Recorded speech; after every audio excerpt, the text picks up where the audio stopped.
For those who are standing in the back, there's some more seats here that are not reserved. If you'd like to take a seat, it's okay.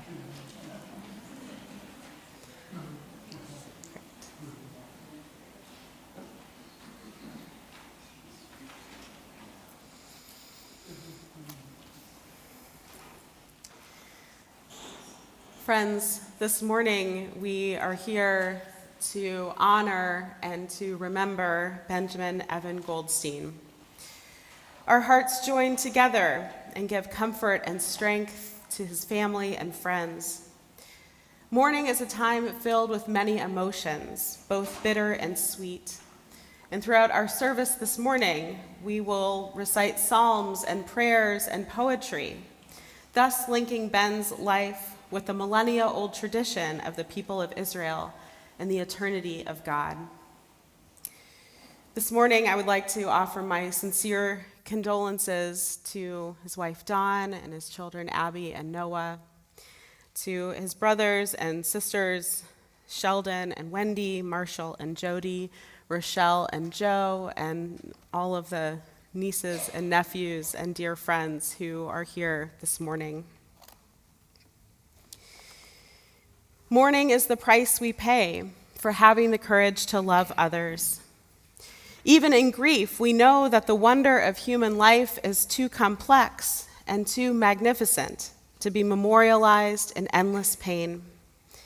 The gifts of spirit our loved one gave us cannot be measured or weighed, nor can they be lost or even tarnished by time.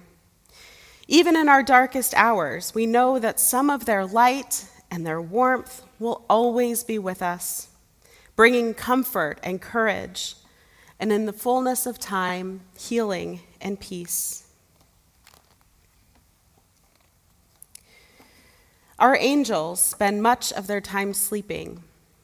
In their dreams, they tear down the new houses by the sea and build old ones in their place.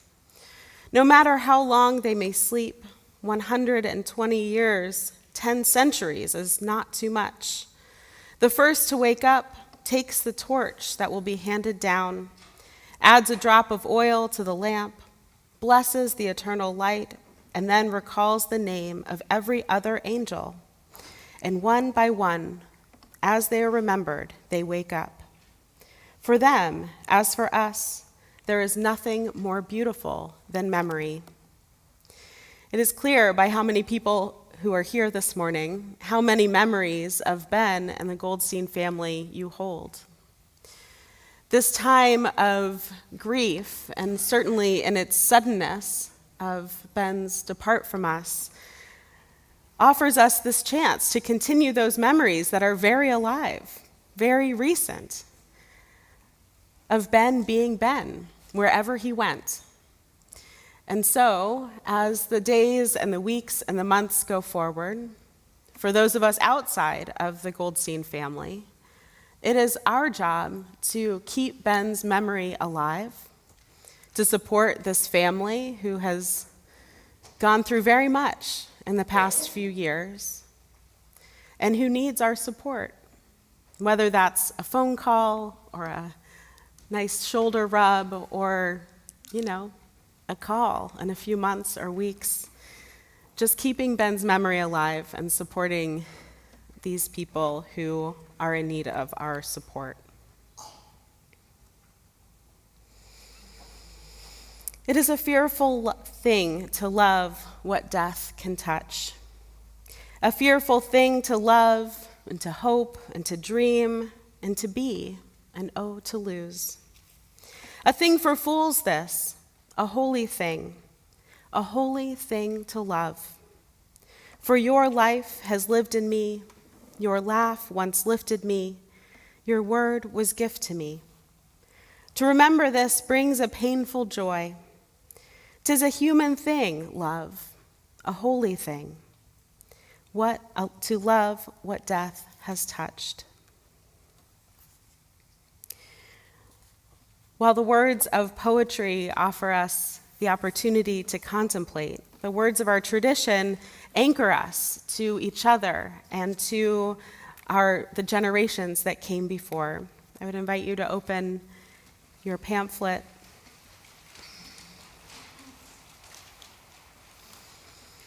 Psalm 121 is a psalm when the psalmist was in deep despair, asking, "Where in my despair will I find help?" And the answer is, we lift our eyes to the mountains. Esayenai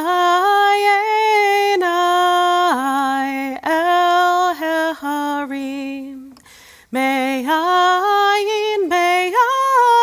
yavo Ezri, me'im Adonai, osei shamayim v'haaretz. I lift my eyes to the mountains. What is the source of my help? My help will come from the Lord, maker of heaven and earth. God will not allow your foot to slip. Your guardian will not slumber. Behold, the guardian of Israel neither slumbers nor sleeps.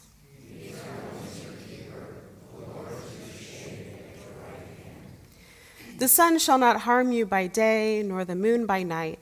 The Lord will guard you from all evil. God will protect your being. The Lord will guard you coming and going as this time forth and forever. As in the world around us, so too in human life, darkness is followed by light and sorrow by comfort. Life and death are twins. Grief and hope walk hand in hand. Although we cannot know what lies beyond the body's death, let us put our trust in the undying Spirit who calls us into life and who abides to all eternity.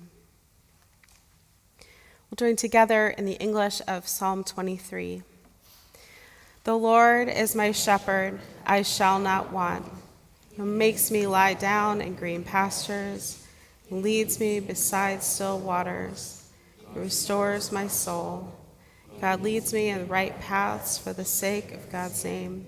Even when I walk in the valley of the shadow of death, I shall fear no evil, for you are with me. With rod and staff you comfort me. You have set a table before me in the presence of my enemies. You have anointed my head with oil. My cup overflows. Surely goodness and mercy shall follow me all the days of my life, and I shall dwell in the house forever.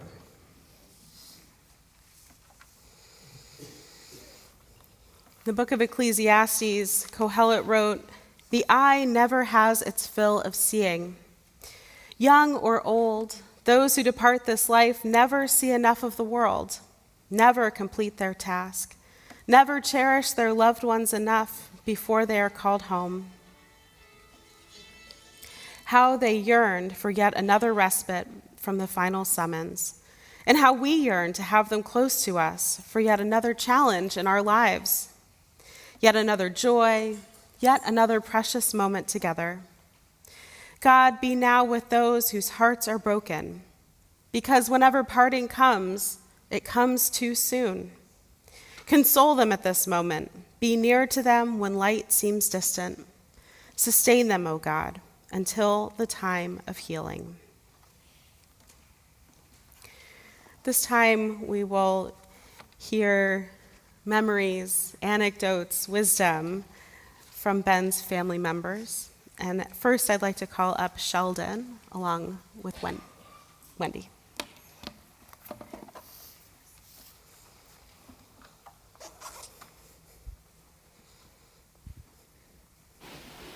You want to say a few things? Go ahead. Say your piece.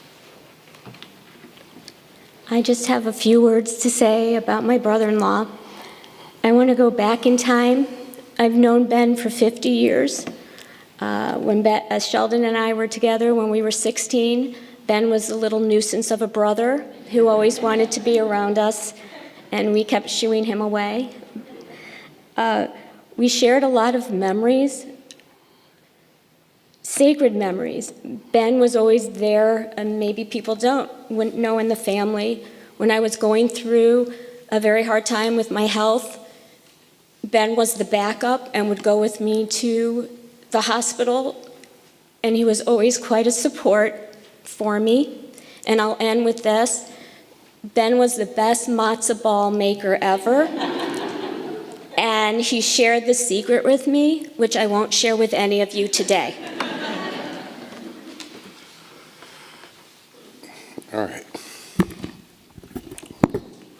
All right. It's going to be tough. I'll start by saying that Dawn, Abigail, Noah, as well as Marshall, Rochelle, myself, and all of our respective families are so grateful for the abundance of love being shown to Ben and our families by all of you.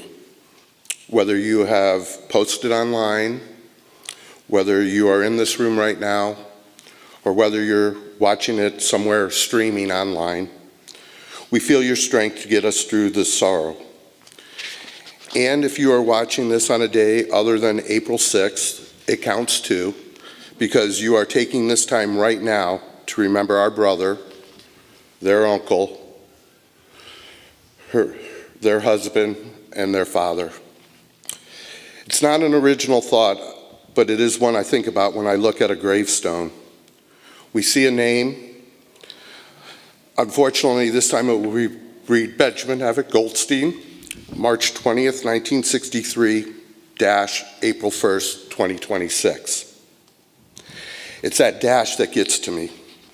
It's supposed to magically account for all the years in between.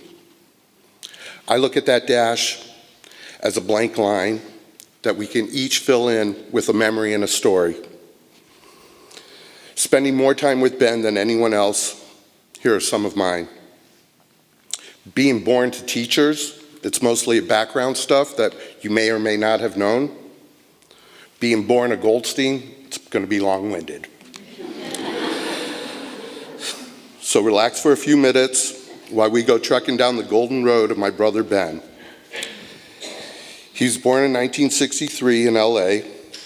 A few years later, the family moved to Ohio, which is where we all grew up. A benefit of having parents that were teachers were that we all shared the time off out of school. To visit our Bubby and Grandpa in California, we took the motorhome, always taking different routes, so that we could eventually brag that we stayed or drove through all 48 continental states and parts of Mexico and Canada. After living in Hawaii and taking Mom and Dad to Alaska for their 50th anniversary, Ben can claim that he had been to all of North America. A large part of Ben's early years was spent wrestling. When you are 100 pounds and have an attitude, it's to be expected. At Southview, he was good enough to wrestle at state, taking on Dave Kent and getting tossed by Gene Strauss will do that to a guy. Ben had his close bros like Luck, Will Hawk, and Pash, but he and Mike Spence stayed lifelong friends. He continued traveling the U.S. working as a sales specialist for Kodak Films.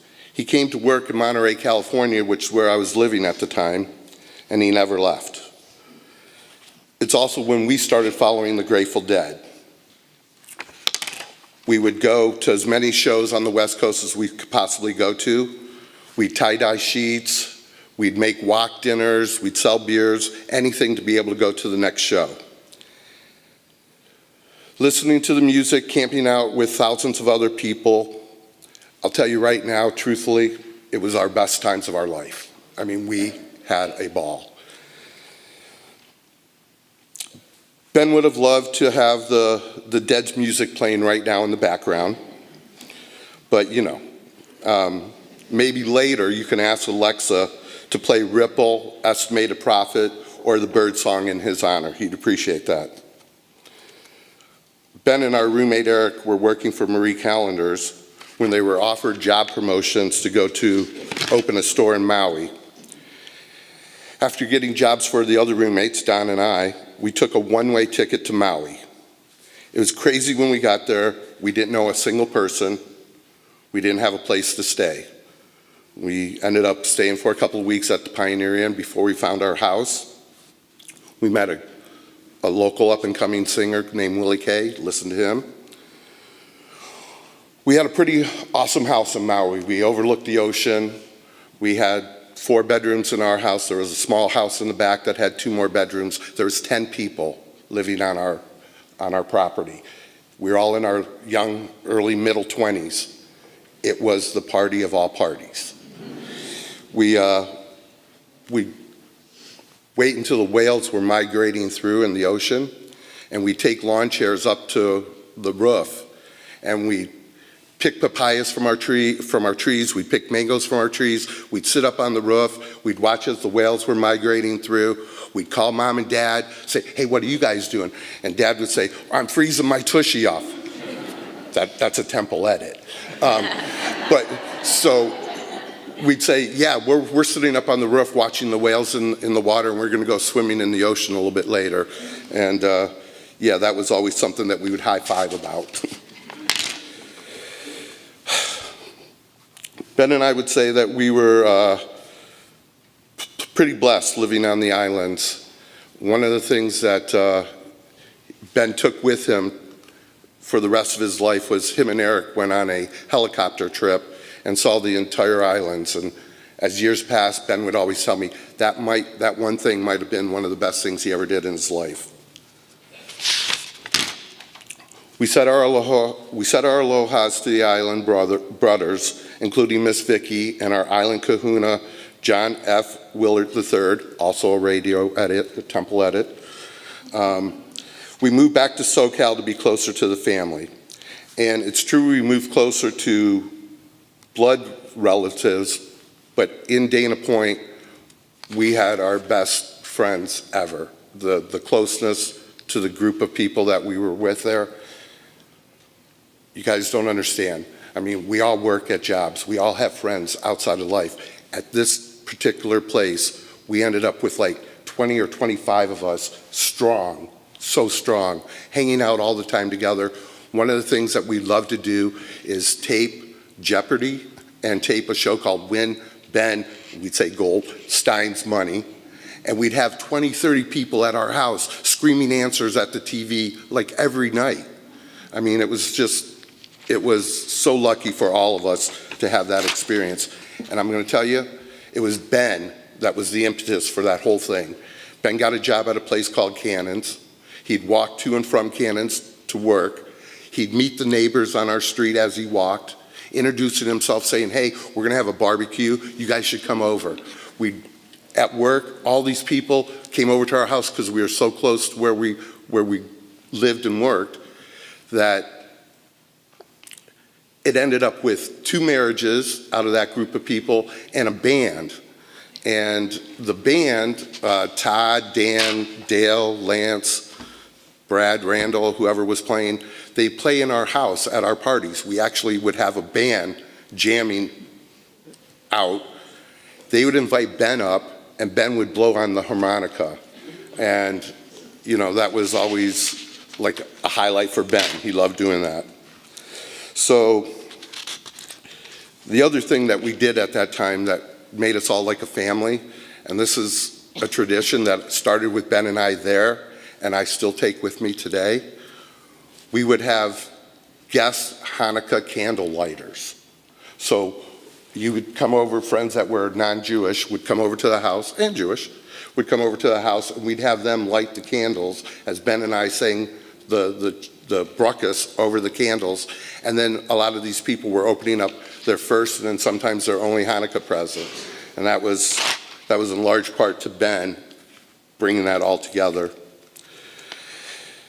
I told you it was going to be a second, I'm sorry. And I cut this down. All right? I cut this down. All right. At some point, Ben got fixated on getting back into woodworking like Dad. So he moved here to Ohio. And after going to Rio Grande, he became a carpenter right here for Lakeside Construction. He loves swinging a hammer and a golf club. We played a few leagues, including one with other members of our family. It was run by our Uncle Gus, and it included members from his Toledo wheelchair basketball team. And let me tell you, that was always, Wendy was there too, that was always a great time for the whole family to be together. Ben was offered a chance to play on the senior tour. It's true. When they came to Inverness to play the Senior Open, Ben and I were volunteers. And we were at a hole, and Hubert Green says to Ben, "Do you golf?" And Ben was like, "Yeah." And he's like, "Okay, come and hit for me." So Ben goes on the other side of the ropes, gets up there, does the whole warm-up and everything, and then crushes a 40-yard worm burner. Crushed it. Hubert Green took the club out of Ben's hands. Ben remained an amateur.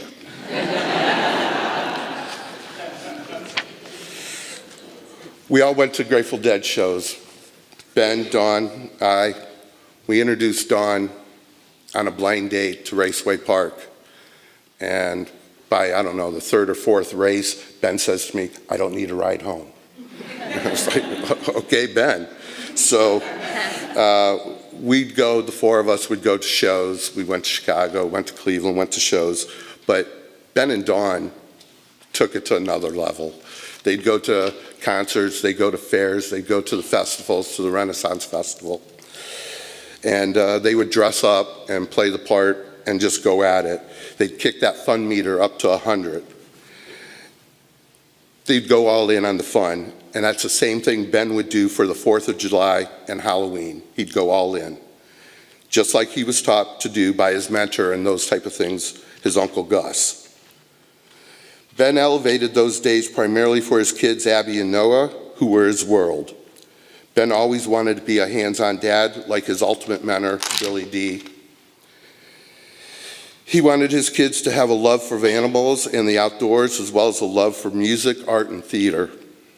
He wanted them to camp and to be able to handle themselves. He taught them to cook and start a fire. It should come to no surprise Ben was a prepper. I am not. And I was not prepped on writing a eulogy for my brother.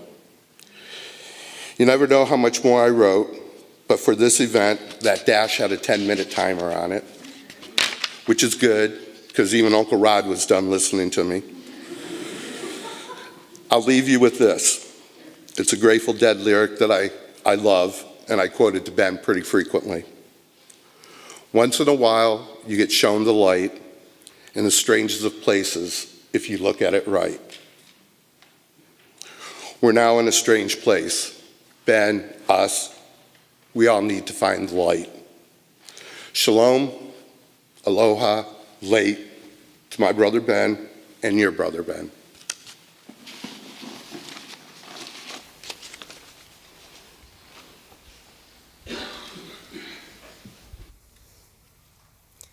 Sheldon, thank you so much for those words, and Wendy as well. And I'd like to call up Rochelle, Ben's sister.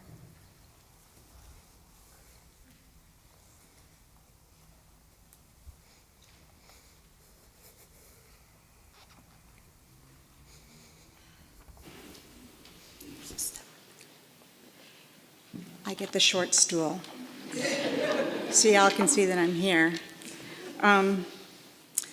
So I cut mine way back too, but I really think because I don't sleep and Sheldon doesn't sleep, I think he was looking over my shoulder and copied everything that I said.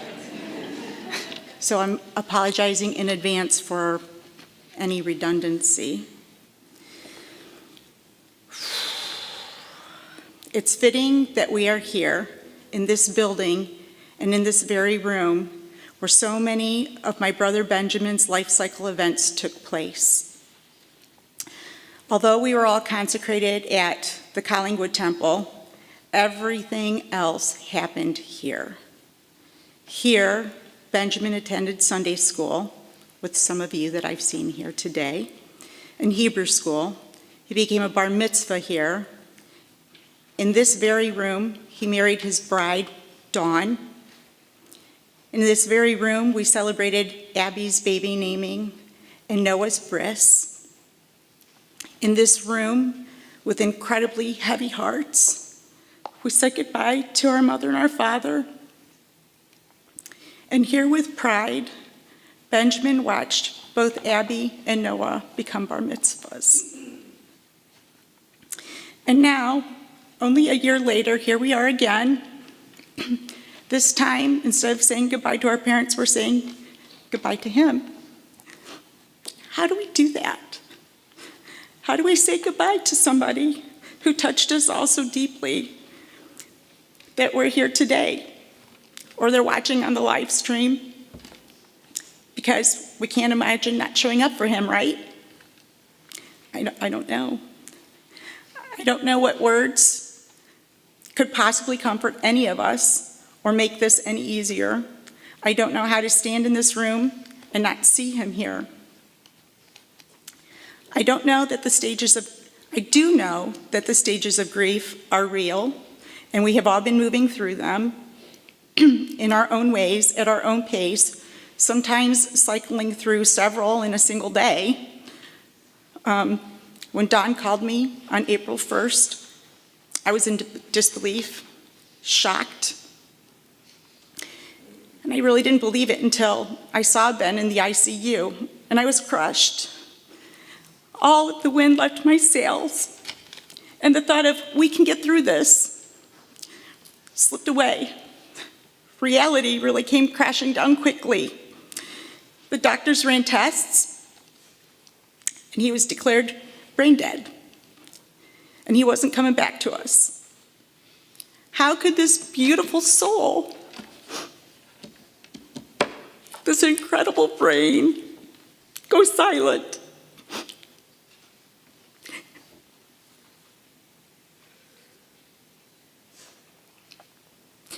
Benjamin was the dreamer. He was the believer, the idea guy. He was a great guy. Just read all the posts on Facebook. I have loved the stories people have shared with me from every chapter of his life. These stories and memories, they're all that we have left now. Benjamin lived a kind of open-hearted wonder that made the world feel bigger and brighter and more possible. He was an adventurer, a dreamer, a builder, and someone who believed that life was meant to be touched, shaped, and experienced with both hands. Travel was part of his soul from the very beginning. Dad's entire family, like Sheldon said, lived in California, where Benjamin was born.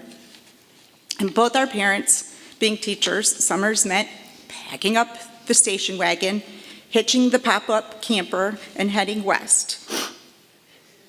Eventually, we graduated to a motorhome, an upgrade for those of us who had spent years elbow to elbow in the back seat. Those trips weren't just vacations. They were the foundation of who we all became. Camping became part of our family identity, so much so that we take a yearly family camping trip to Maumee Bay State Park. Every year, Benjamin and his family joined Dawn's dear friend, Jeannie, and her family to go to camp in Tawas, Michigan. Those days were filled with kayaking on the lake, swimming until the sun dipped low, and ending the nights around a campfire, making s'mores. It was simple, joyful, and exactly the kind of memory-making he loved. He carried that wanderlust into adulthood, traveling the country until he reached all 50 states. And he reached that final state, Alaska, in the most meaningful way possible through our parents' 50th anniversary celebration. They took their entire family on a cruise, their way of getting the next generation, all of his nieces and nephews, to get excited about traveling, of passing on the love and adventure they had given to us from the very start. And I'm really proud to say that all of them had the travel bug. Like Sheldon said, Benjamin was a deadhead. They joined the Deadhead community following the Grateful Dead from state to state, camping and exploring and living freely. And that love never faded. The Grateful Dead wasn't just a phase, it was woven into his entire adult life. Much of his daily attire was tie-dye and Grateful Dead gear. He even made his own Grateful Dead jean jacket covered in patches he collected on Shakedown Street. And of course, his license plate proudly read, Dead Jammin'. It was funny and perfect then, but now, sadly, it really carries a whole new meaning. Another adventure took him to Hawaii. He accepted the position with Marie Callender that brought him and Sheldon and Eric and Don to the islands, and Hawaii left its mark on Ben. He fell in love with the rocking chairs there and decided that one day he would learn to make them himself. It was another dream, another spark of inspiration. And when he eventually moved back to Ohio and took steps towards that dream, he attended Rio Grande University to study furniture making. And then he got his journeyman's card, and he started working for Lakeside.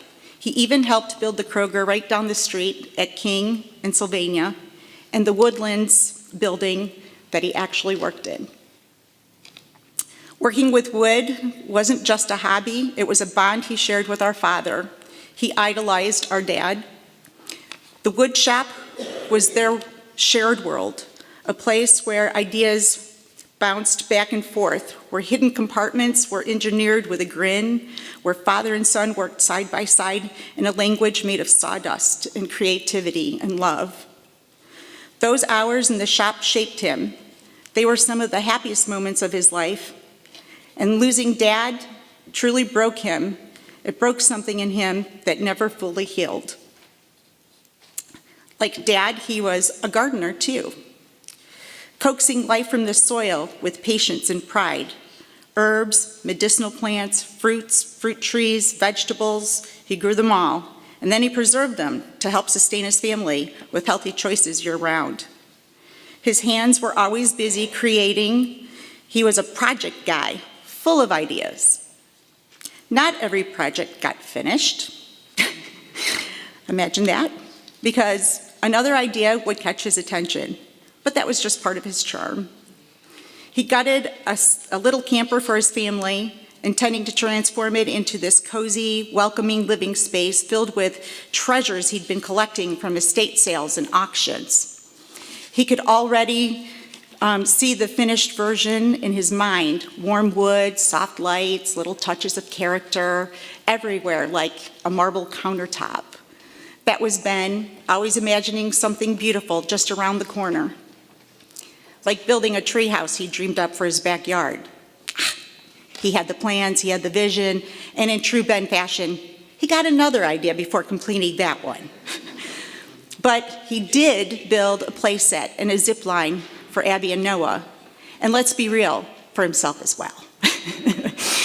He wasn't going to miss out on that kind of fun. Another dream, one that we talked about often, was to someday own a large piece of property that backed up to a state or national park. He wanted woods to lumber and water to fish on and space to breathe and room to build a home for his family and a campground for year-round family fun. He was collecting those pieces for that dream, tucking away ideas, tools, plans. It was a beautiful vision. Just another dream that's being laid to rest today. He made jewelry from beads, like my earrings, stones and crystals. He bought a still, and he tried his hand at moonshine and Kahlua. And every year he gifted his homemade Kahlua for Hanukkah, complete with a bottle of cream so he could make the perfect drink. It was thoughtful and quirky, and so very Benjamin. He was always learning and researching and reading and always experimenting and always dreaming. And yes, he loved rocks too. He collected them. He turned them over in his hands like he was reading a story written in stone. But the truth is, Benjamin was a rock. Imagine tossing a rock into a still pond. The ripples closest to it feel the impact immediately. Those are the people closest to him. The ones who felt his love and his presence, his laughter every day. The ripples that travel farther out, the ones that reach the edges of the water, those are the friends, the coworkers, and the people he crossed paths with throughout his entire life. All of you. Even if they drifted farther away with time, they were still touched by him, and his reach continues, his ripples are still moving. Our family loves food. We're all foodies. A love that started with our grandmothers, incredible cooking, and was nurtured every day by our mother's meals. It's no surprise Benjamin spent most of his life in food service. He started at Chi-Chi's, where he'd have to disrobe on the porch at Wickford so his Chi-Chi Mystique odor clothes would go straight into the laundry room and not smell up the whole house. And if that doesn't tell you everything about working in Mexican restaurants in the 80s, nothing will. He went on to serve at the Hyatt Swan Court, a 5-star restaurant in Hawaii, and later at the Cannons in Dana Point, where he served celebrities with the same kind of charisma he gave everyone else. In Toledo, he worked at Chow's, Olive Garden, and the fine dining of Fifi's. He didn't just work at restaurants, he studied the craft. He took wine classes to learn pairings. He took Mandarin and Spanish classes so he could do better in communicating with his customers. And when our parents were approaching the time to go into senior living, Ben shifted into the kitchen, wanting to create and present meals that he wanted the elderly to enjoy. He began working as a chef at Ohio Living Swan Creek, and then at the Woodlands at Otterbein Sunset House. His dedication didn't go unnoticed. At Swan Creek, he earned the opportunity to represent his team in the culinary competition, a recognition of his talent and pride he put into feeding others. Did you know that Ben survived lung tongue cancer? A challenge that would have stopped many people, but he pushed through it with the same stubborn spark and fuel that every dream he had. And before that, he had to have his gallbladder removed. That happened before he was married to Dawn. And my mom and dad were out of town in Europe. He couldn't be alone, so my wonderful husband, Joe, and I brought him home with us to take care of him. I loved that time with him. It took us right back to being kids on Wickford, talking about the pranks the 4 of us used to play on each other, swirlies, our 4-man band, sneaking out at night, learning to drive stick shift and not blowing it on the Northview Hill, the wrestling matches in the living room, and all the holes Dad had to patch up after someone's foot or elbow went through the drywall. We reminisced about the games we played outside with all the neighborhood kids, like kick the can and hide the flags, ghost in the graveyard, crack the whip. The time the golf ball went through the window and scared the bejeebers out of Bubby. Good times, simple times, the best times, when everyone was healthy, had no worries or responsibilities, and we were a 6-pack happy family. Nothing meant more to my brother than his children, Abby and Noah. They were his world. When Joe and I had Oscar, we asked Benjamin to be his godfather, and he accepted with pride. He spent time with Oscar, and I remember him telling me that he was going to have a son someday. He wanted kids deeply, wholeheartedly. He also loved being an uncle. He cherished time with his nieces and nephews, especially during the holidays and Thanksgiving at Sheldon and Wendy's, when he could catch up with them, laugh with them, and just be a part of their world. When the kids were young, he used to carve pumpkins with them every Halloween at his house, and they all went trick-or-treating together at our house. Those moments, trading candy, getting on costumes, taking pictures, laughter echoing down the sidewalk, those were some of his favorites. Mine too. I still have the audio from the day he called to tell us that we were Richard Bedford Barczyk. Oh my God. I still have the audio from the day he called to tell us that Noah Richard Bedford Goldstein had been born. The excitement and pure joy in his voice were overwhelming. He was over the moon ecstatic. He wanted to prepare his kids for life, teaching them how to make fires, like Sheldon said, be self-sufficient, like Sheldon said, learn how to cook, like Sheldon said, how to set up camp, like Sheldon said, and go traveling. He wanted them to know the world the way he did, hands-on, curious, and unafraid. He didn't just live life, he imagined it, he shaped it. dreamed it into being. He had a beautiful brain and a huge heart, full of ideas, ideas for projects, for adventures, for creations, for the future. His mind was always turning, always reaching for the next possibility, the next spark of inspiration. And his heart was just as expansive, generous, loyal, and full of love for the people who mattered most to him. He showed up for our mother. She could count on him. She looked forward to his nightly calls. He loved having deep philosophical conversations with her about life and love, travel, his ideas, the future, the past, work, everything. And when she passed, I inherited those calls, not nightly, but often, and we had such great talks, and that, I think, is what I will miss most about now that he's gone. Losing Dad broke something in Benjamin, but losing our mom later added a heavy blanket of grief he still struggled with until his very own death. He told me he would still call her, but she didn't answer. He just wanted to hear her voice and tell her that he loved her. But now, I like to imagine all three of them together again. Dad in his shop, Mom in the kitchen, and Ben walking in with his dog Kaya. Home, loved. My brother lived with a restless spirit and a generous heart. He dreamed big, he worked hard, and loved fiercely. He left behind unfinished projects, yes, but he also left behind memories and lessons, and a legacy of imagination and craftsmanship. He showed us how to build with our hands, how to dream with our minds, and how to love with our whole selves. We will miss his ideas, his laughter, and his stubbornness, his determination, and the way he could turn a simple moment into an adventure. Most of all, we will miss him, his presence, his warmth, and his heart. May he rest now, reunited with Mom and Dad and his best doggy pal Kaya, his hands finally still, his spirit finally at peace, and may we carry forward the best of him in the way we live, create, dream, and love. One last thing from the dead, from Ben, a quote he just recently said to me. I wonder if you've heard this before.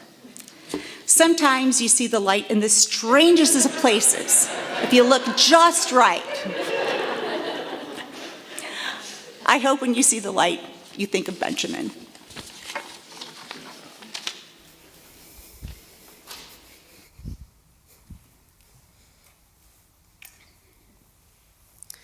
That's beautiful, Rochelle. Now I'll invite up Jody, who's going to be reading words on behalf of Dawn and cousin Marion and herself.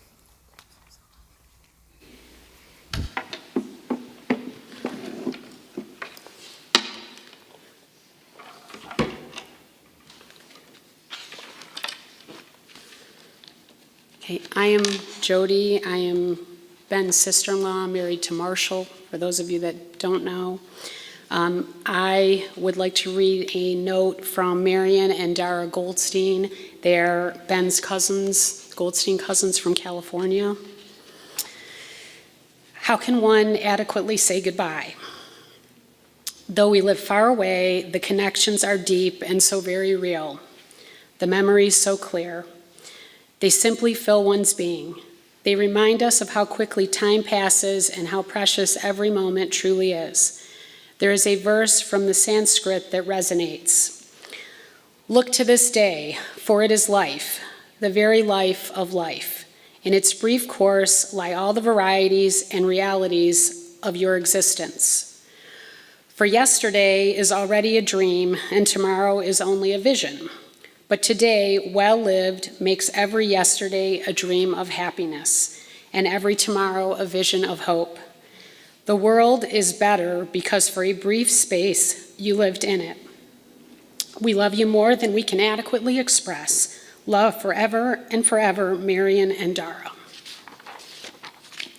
I was going to say, I'm trying to be brief, but it's a tough act to follow. This is a piece from me. My brother-in-law, Ben, was truly one of a kind. He never hesitated to step outside the lines, always marching to the beat of his own drum. Somehow, he seemed to be forever on vacation, even while he was working, and he brought that same free-spirited energy into everything he did. Over the years, he became the fun uncle and then the fun dad, roles he filled so naturally. There was almost nothing he couldn't teach you. Woodworking, gardening, how to survive in the woods, homeopathic remedies, finding the best deals while shopping, or setting up the perfect campsite. He had a way of making life feel like an adventure. Ben was kind, caring, loving, funny, and incredibly smart. And yes, he carried that unmistakable Goldstein temper. It was all part of what made him so uniquely himself. I'd been your sister-in-law for 34 years, and I truly believed we'd have 34 more. You left far too soon. Love you always, brother. And I didn't put this in there, but he would always say, whenever you talk to him, he would always be like, right on. So that's just something that resonates with me. And I feel like these Grateful Dead lyrics express and sum up my thoughts. It's from Eyes of the World. Wake up to find out you were always the eyes of the world, seeing beauty where others could not, moving through life in your own way. Now you are part of everything, the light, the sky, the endless song, and in every quiet moment. All right, and then last, I am going to read something on behalf of his wife and my sister-in-law, Dawn.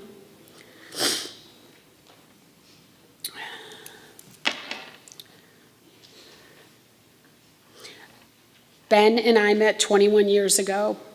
We went on a blind date that his brother, Sheldon, who I worked with at Mancy's, set us up on. He asked for my number at the end of the day and showed up at Mancy's a week later to ask if he could actually use my number. He introduced me to the dead. He introduced me to an awesome family who took me in right away and has loved me as one of those ever since. He believed in, it's nice to be nice to the dice, and he lived by that motto. He taught his children how to make a fire, how to purify water if they need, and how to tap trees, how to forage for wild mushrooms, and how to live life being kind to others and striving to go forward. Ben recently was a chef in the nursing homes, mainly after his parents needed that help. He always strived to do for the community as much as they had done so much for his family. We are definitely going to miss his pies that he made all the time and his matzo ball soup. I'm so happy that Benjamin got to be by his children's sides as they made their bat and bar mitzvahs.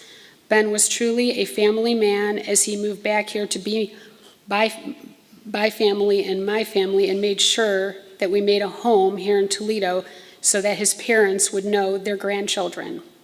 We had plans to go to Hawaii. We had plans to go here and there, but Ben's true heart was here in Toledo.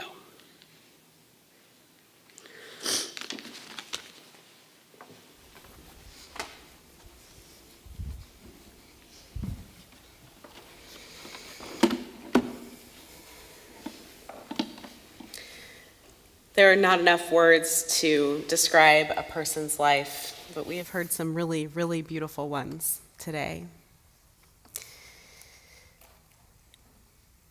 As we remember Ben, we will know him as a son who called his mother every day, a brother who challenged and loved, a friend who stayed for decades, an uncle who created magic, a husband who built a life, and a father who taught and guided and loved deeply. In the Jewish tradition, when we lose someone suddenly, we often ask questions we cannot answer. Why now? Why like this? And unfortunately, there are no easy answers, but there is something that we can hold on to. The Talmud teaches that a person lives on through the deeds they leave behind, through the lives they shape, and through the love they give. Ben's life did not end without meaning. It overflowed with it. In the hands of his children, in the stories of his siblings, in the love of Dawn, and the traditions he created, and the things that he built, and the people he connected, May his memory be a blessing. May it be a source of strength. And may the love he gave continue to grow, l'dor vador, from generation to generation. We take a brief moment to contemplate our relationship with Ben.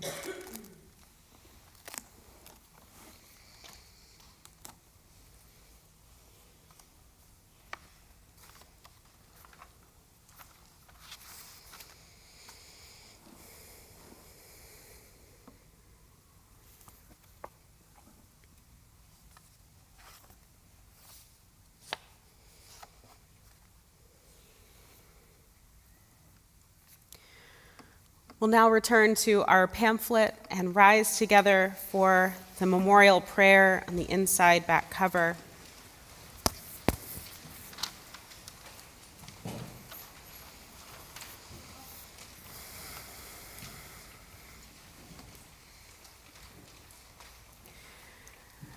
El Malay Rachamim Shochen Bamromim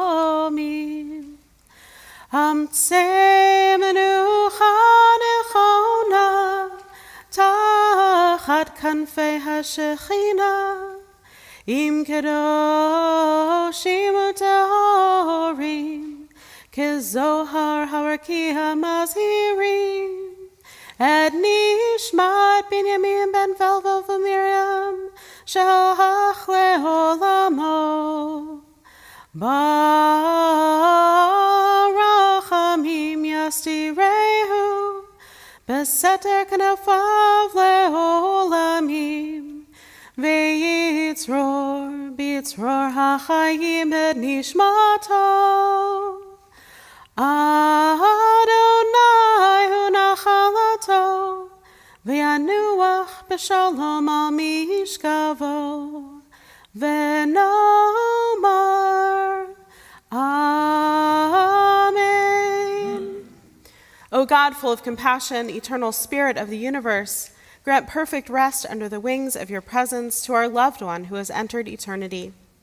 Master of mercy, let him find refuge forever in the shadow of your wings, and let his soul be bound up in the bond of eternal life. The eternal God is his inheritance. May he rest in peace, and let us say, Amen. We'll turn now to the back cover for the mourner's Kaddish, which we'll say again at the burial site. Yitgadal v'yitkadash shemei rabbah, Be'alma divrach hirte v'yamlich malchute, B'chayechon v'yomechon, v'chaye dechol Beit Yisrael, Ba'agalal v'zman kariv v'imru. Amen. Yehi shmei rabba mevarach le'olam omei omaya, Yitbarach v'yishtabach v'yitpa'ar v'yitramam v'yitnaseh, v'yitadar v'yitaleh v'yitalal shemed kudusha b'richu. Le'ela min kol birchata v'shirata, tushbechata v'nechemata, da'amiram be'alma v'imru. Amen. Yehi shlama rabba min shemaya, v'chayim aleinu ve'al kol Yisrael v'imru. Amen. O seh shalom bimromav, hu ya'aseh shalom, aleinu ve'al kol Yisrael v'imru. Amen. May the Holy One of blessing, from whom all things come and to whom all things return, give us light and peace on this day of grief and mourning, and may our service of memory for Ben bring comfort and strength. You may be seated.